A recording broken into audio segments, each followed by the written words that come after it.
Kumusta sa inyong lahat? Ako si Rina Santos.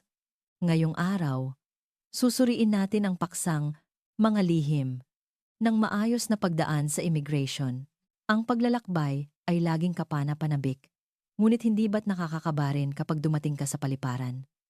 Isipin mo, mahabang biyahe, masakit na likod, maga ang mga paa.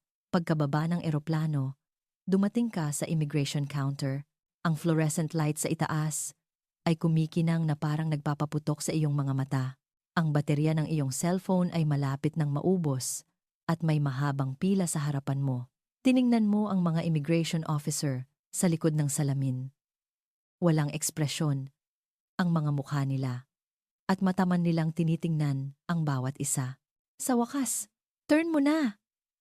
Tumingin sa iyo ang officer. Walang ngiti sa kanyang mukha habang iginagalaw niya ang kanyang kamay. Sino ba ang hindi pagpapawisan ng malamig sa sandaling iyon?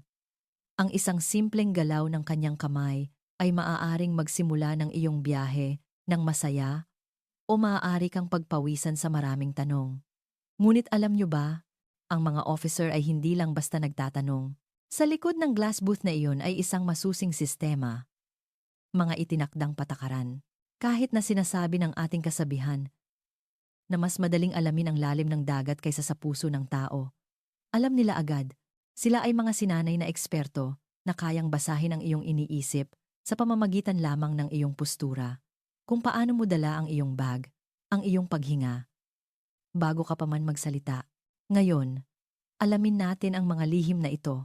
Sasabihin ko sa iyo ang 10 mahahalagang tanong na itatanong ng mga immigration officer sa mga biyahero at kung paano sasagutin ang mga ito nang hindi ka nagdududa upang makalusot ka ng maayos.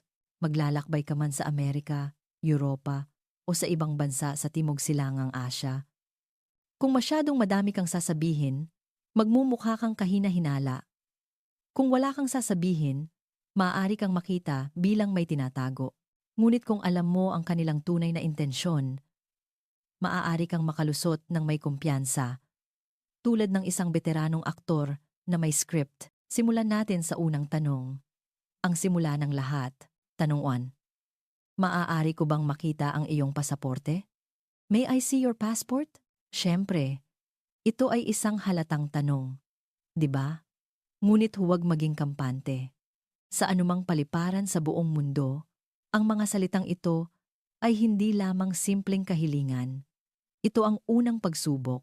Hindi lang tinitingnan ng officer ang pasaporte. Tinitingnan niya ang iyong kamay. Habang iniaabot mo ito, ang paggalaw ng iyong mga mata, at ang iyong kilos habang lumalapit sa counter. Mga tips sa pagsagot.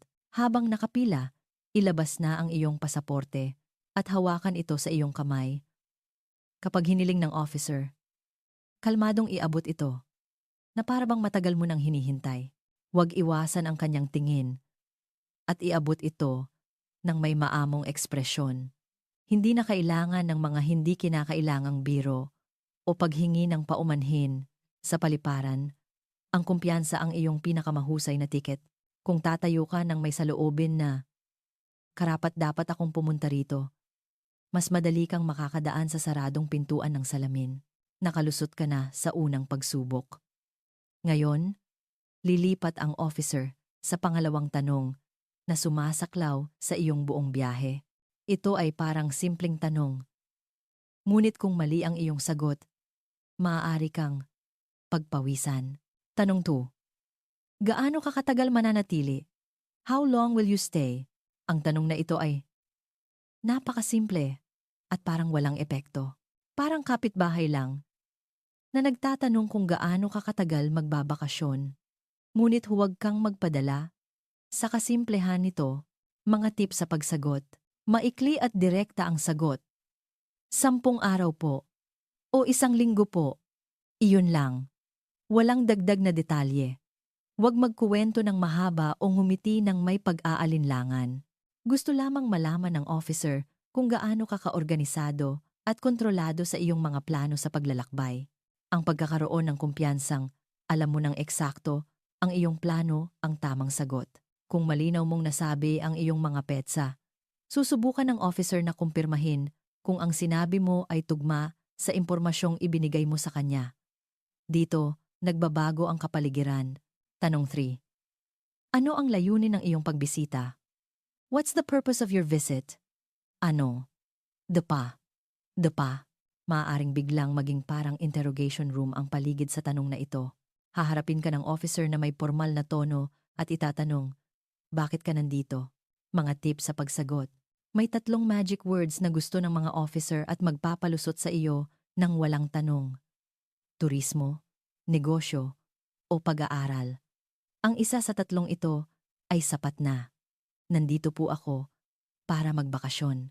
O nandito po ako para mag-tour. Simple, 'di ba? Hindi mo na kailangang magkuwento ng mga kaganapan. 20 taon na ang nakakaraan o ang mga detalye ng iyong kaibigan. Hindi ang immigration counter ang lugar para sa tsikahan. Tandaan na ito ay isang lugar para makalusot. Hindi para magbigay ng sentimental na kuwento. Kung ang sinasabi mo ay tumutugma sa iyong uri ng visa at walang pag-aalinlangan sa iyong boses, hindi na magtatanong pa ang officer. Kung maayos mong nasagot ang layunin ng iyong pagbisita, susubukan ng officer na alamin ang iyong roots, ang batayan ng iyong buhay, sa halip na ang iyong itinerary. Ito ay tungkol sa iyong trabaho. Mula dito, kailangan mong maging mas alerto. Tanong 4. Ano ang iyong trabaho? What do you do for work?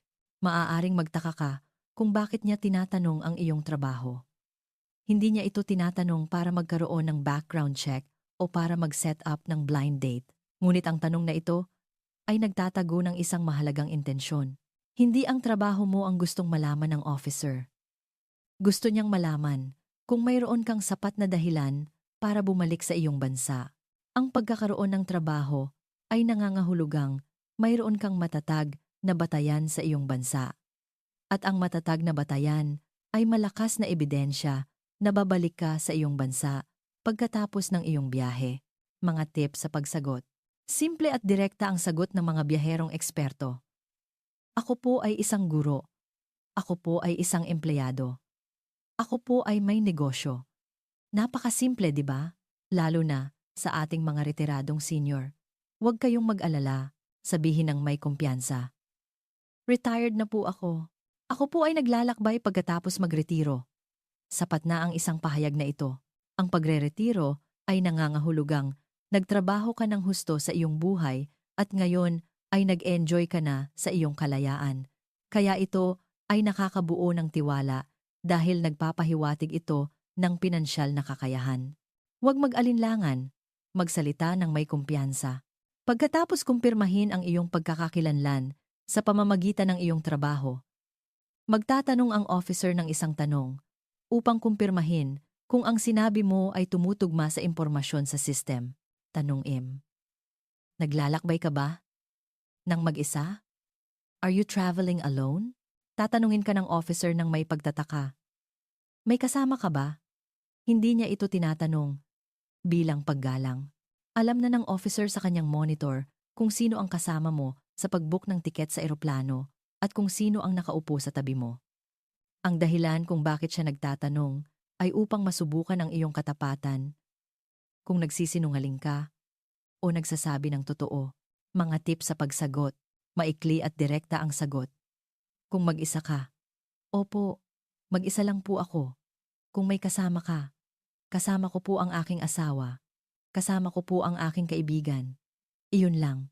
Hindi mo na kailangang ipaliwanag kung sino ang iyong kaibigan, kailan kayo nagkakilala o kung nasaan siya ngayon. Ang pagsagot lamang sa tanong at pagkatapos ay pagtahimik ang pagpapakita ng kumpiyansa. Kung sumagot ka ng may kumpiyansa, iisipin ng officer na alam mo ng eksakto ang iyong biyahe at lilipat na sa susunod. Nakalusot ka na ng maayos sa bahaging ito. Ngunit ang susunod na tanong ay mas malalim. Hindi lang ito simpleng kasama sa biyahe, kundi ang posibilidad na magkaroon ka ng pamilya sa bansang ito na maaaring maging dahilan upang manatili ka. Ito ang bahagi na pinakasensitibo para sa mga officer. Kaya makinig ng mabuti. Tanong 6. May pamilya ka ba dito? Do you have any family here? Do you have any family here? Kapag tinanong ito, bahagyang magbabago ang saloobin ng officer. Ang ating mga nakakatanda ay madalas mag-isip na matutuwa sila kung may sasabihin kang pamilya. Dugo ko ito. Hindi naman siguro nila ako masisira, di ba? Ngunit kabaligtaran ang pag-iisip ng mga immigration officer. Ang pagkakaroon ng pamilya ay nangangahulugang mayroon kang suportang balikat, at kung mayroon kang suportang balikat, mas mataas ang posibilidad na manatili ka at ilegal na manatili. Tinitingnan ka nila bilang isa sa mga pinakamataas na posibilidad para sa ilegal na pananatili. Kaya, ang tanong na ito ay hindi tungkol sa pag-alam ng iyong mga kamag-anak, kundi isang bitag na tanong na sumusubok kung gaano ka kadesidido na bumalik sa iyong bansa. Mga tips sa pagsagot. Kung wala kang kakilala, sagutin ng malinaw. Wala po. Huwag kang matakot o mag-exaggerate ng, wala po talaga. Wala po akong kakilala dito.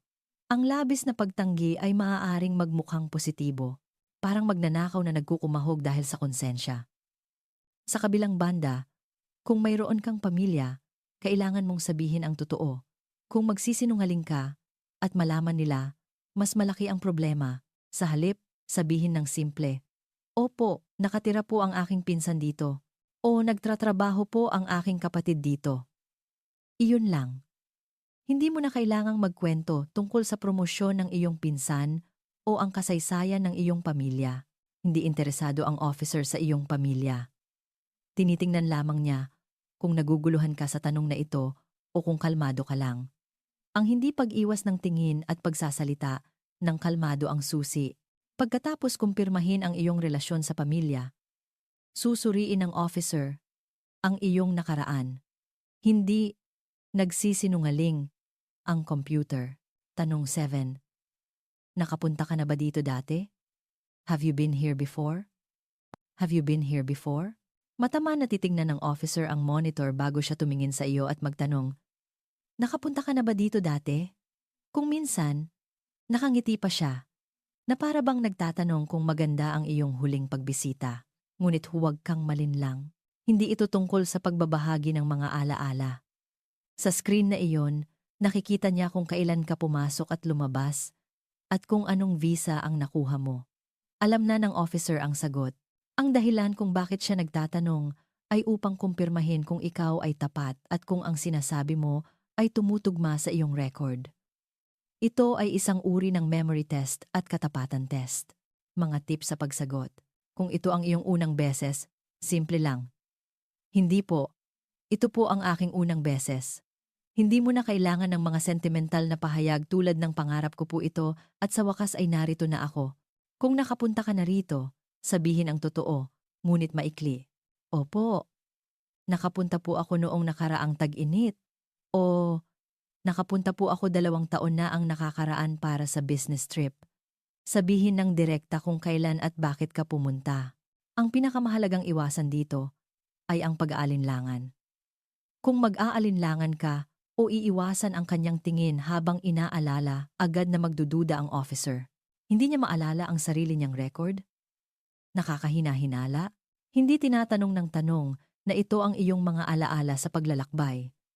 Tinitingnan nito kung gaano kakalmado sa mga hindi inaasahang tanong. Sa paliparan, ang pagiging kalmado ay katumbas ng kakayahan at kredibilidad.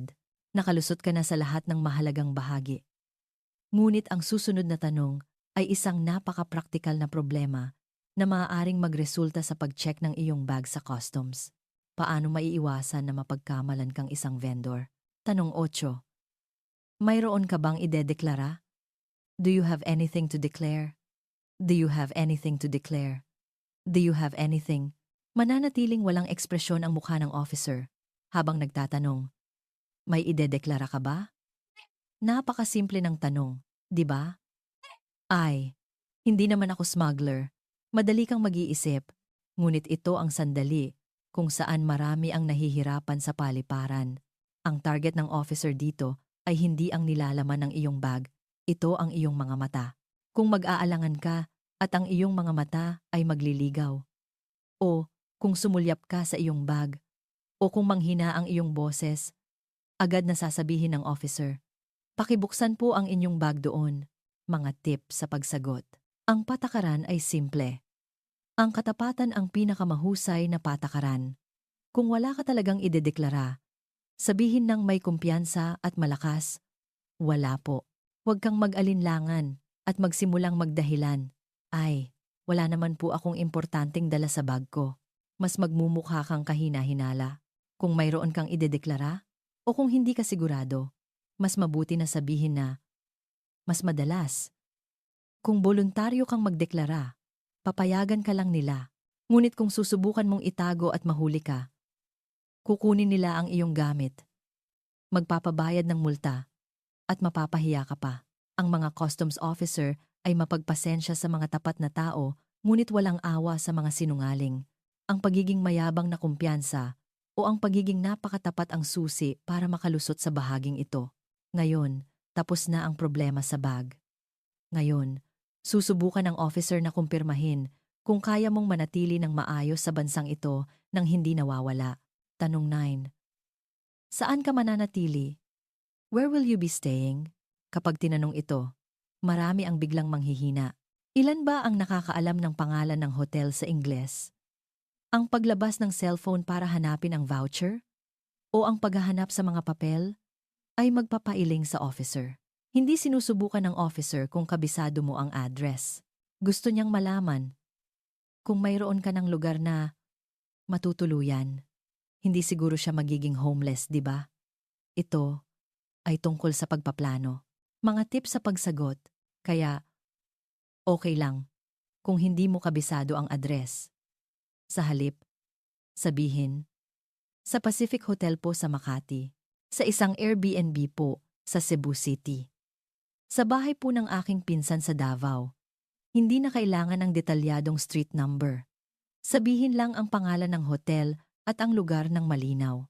Ang mas mahusay na paraan ay ihanda ng maaga ang iyong hotel booking confirmation.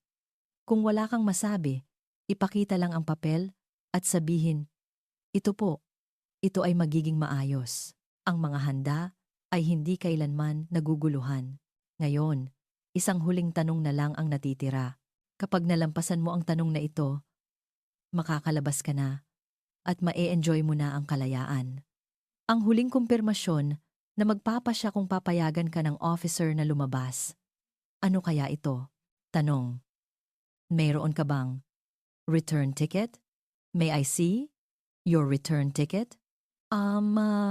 May I see your return ticket? Ito ang huling tanong. Isang bagay lang ang gustong kumpirmahin ng officer. Babalik ba talaga ang taong ito sa kanilang sariling bansa?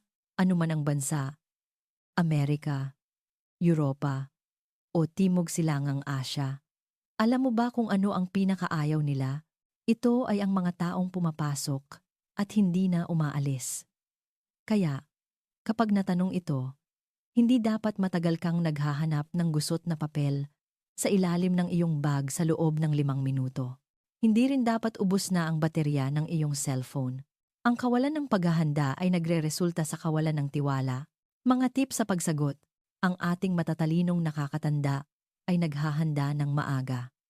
Inilalagay nila ang kanilang printed return ticket sa pagitan ng kanilang pasaporte o kinu-capture sa cellphone at ipinapakita agad sa loob ng 1 segundo. Ito po, babalik po ako sa ika-22. Sa pahayag na ito at sa pagpapakita ng ticket, agad na selyuhan ng officer ang iyong pasaporte na para bang wala na siyang ibang titingnan. Ito ay ang pagtatapos ng maayos. Kaya, nalampasan mo na ang malaking hamon ng immigration counter. Naayos ba ng maayos sa iyong isip ang mga tinalakay natin ngayon? Kung sakaling makalimutan mo, narito ang seteng mahahalagang paalala na dapat mong tandaan bago ka lumabas ng paliparan. Kung tatandaan mo lang ito, magiging walang kapantay ka sa kahit saan ka magpunta sa mundo. 7 gintong panuntunan. Sa pagdaan, sa paliparan, hawakan ng mahigpit ang iyong pasaporte sa iyong kamay. Huwag ilibing sa iyong bag. Kung ang espada ay buhay ng isang mandirigma, ang pasaporte ay buhay ng isang biyahero. Dapat alam mo nang mas mabuti ang iyong kuwento kung bakit ka dumating. Gaano ka katagal mananatili? Saan ka matutulog? Dapat alam mo ang sagot kahit gisingin ka sa gitna ng gabi. Mas kaunti ang salita, mas mabuti. Sagutin lamang ang mga tanong. Ang katahimikan ay ginto. Ang sobrang salita ay nagdudulot ng pagkakamali. Maikli at direkta ang sagot. Opo. Hindi po. Para sa turismo po. Sabihin ng malinaw. Huwag magkuwento ng mahabang detalye. Handa ang mga dokumento sa isang segundo.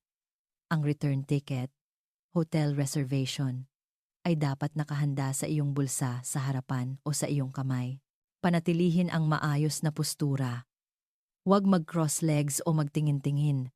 Tumayo ng tuwid at may kumpiyansa. Ang iyong kilos ay nagpapakita ng iyong karakter. Ako ay isang welcome guest. Huwag kang matakot. Ikaw ay isang pinahahalagahang bisita na gumastos ng pera para maglakbay. Ang saloobing iyon ang magpapataob sa officer. Hindi ba't hindi naman ganoon kahirap? Ang pag-alam ay kapangyarihan. Ngayong alam mo na wala na ang iyong takot, ngunit ang paglalakbay ay kakaiba. Maaaring dumating ang sandali kung saan imbes na selyuhan ng officer ang iyong pasaporte. Sasabihin niya nang may seryosong ekspresyon, "Please come with me." Iyon ang sitwasyon na nakikita mo lang sa drama.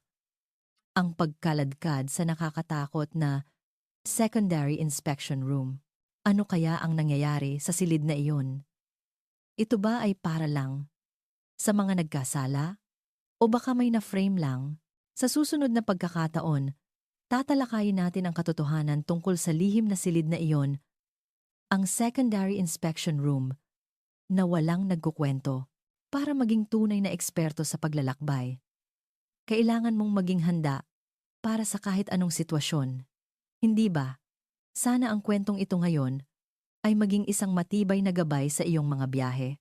Kung gusto mong malaman ang susunod na kwento, mag-subscribe at mag-like para sa iyong masaya at ligtas na paglalakbay.